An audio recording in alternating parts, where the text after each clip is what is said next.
Hola everyone, Ian here, and it is inevitable that I was going to review a Starbucks coffee. Probably, I would say outside of Folgers, probably like the most well-known coffee brand there is out there. Obviously, the most prevalent in our everyday lives physically, because obviously Folgers doesn't have physical locations. So I didn't pick this one out of any particular, package stylistic choices or anything like that. Why I picked the blonde roast out of any of the roasts, no particular reason. I kind of like almost any kind of roast, dark roast, blonde roast, medium roast. As long as it's got a good flavor, I'm down with it. Um, but the most exciting part of this one is I had a hunch that Starbucks would be rich with history, and they do.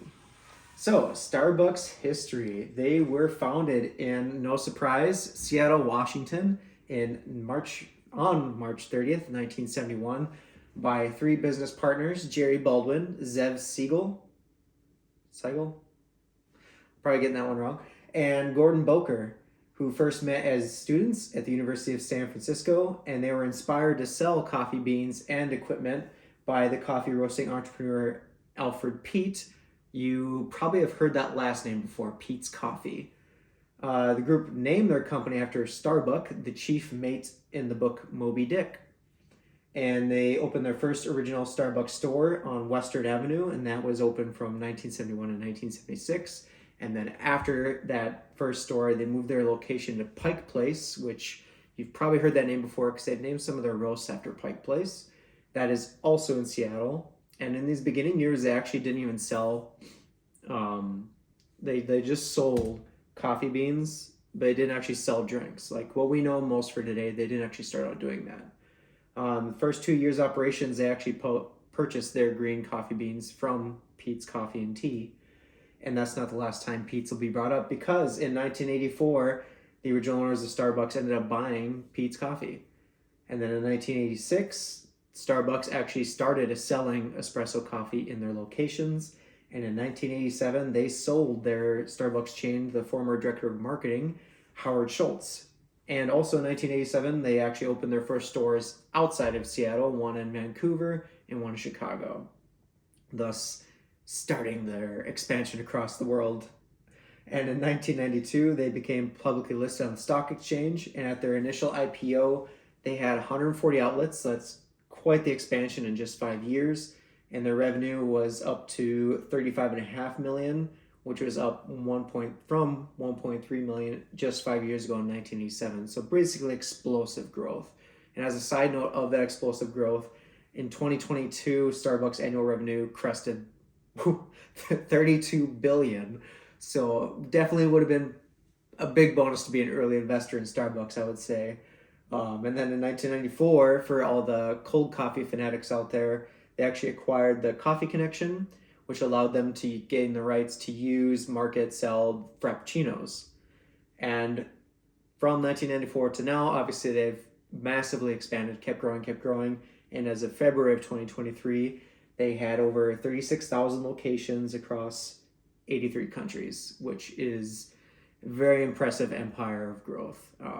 And as an added bonus, under their employment section of their website, they actually list their core values as well as their mission statement, which I always appreciate, but that's just for me, I guess. Let's jump into it. Let's take this Sunrise blend. Let's take this Decodian mug, throw them together, see what we get.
Sit. He's very happy.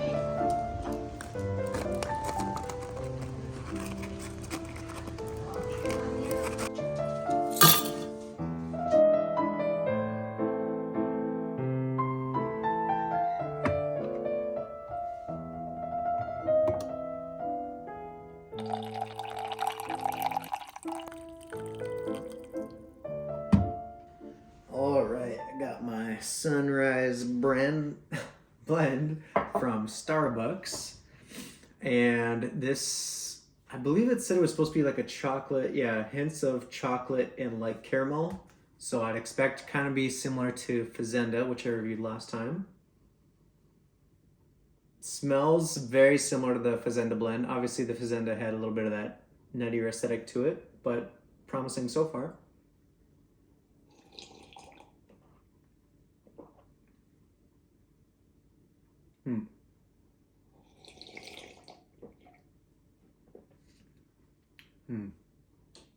And yes, I've been informed that slurping can be rude in some cultures, but I seriously swear it does help me actually taste the coffee better.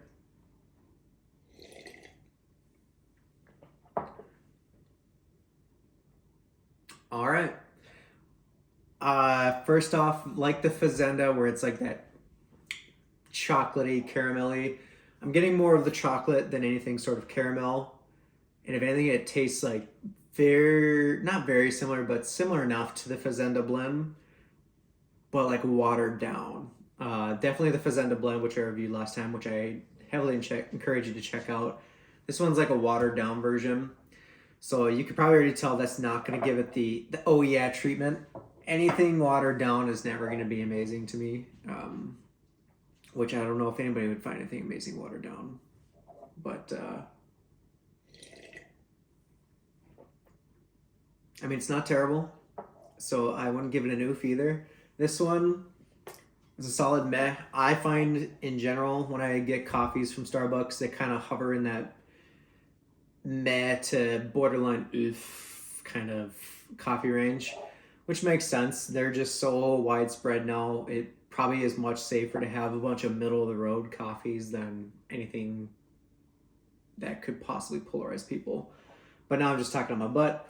But there we go, the Sunrise Blend from Starbucks, which normally I would leave a link for you to be able to purchase your own below the video, but this actually was discontinued. So I'll include a link to Starbucks' website for the blonde roast that they've replaced this with, rather than direct you to the third-party website where some scalpers must have had some hoarded, because they're selling it for like 2 or 3 times the actual value. So I'll just include the link to the new blonde roast from Starbucks so you can give it a try yourself. If you've had Sunrise Blend and you disagree with me, feel free to let me know. And I mean, other than that, want to pick up your own Decodian mugs? I'll include a link for that as well. And until next time, see you next time.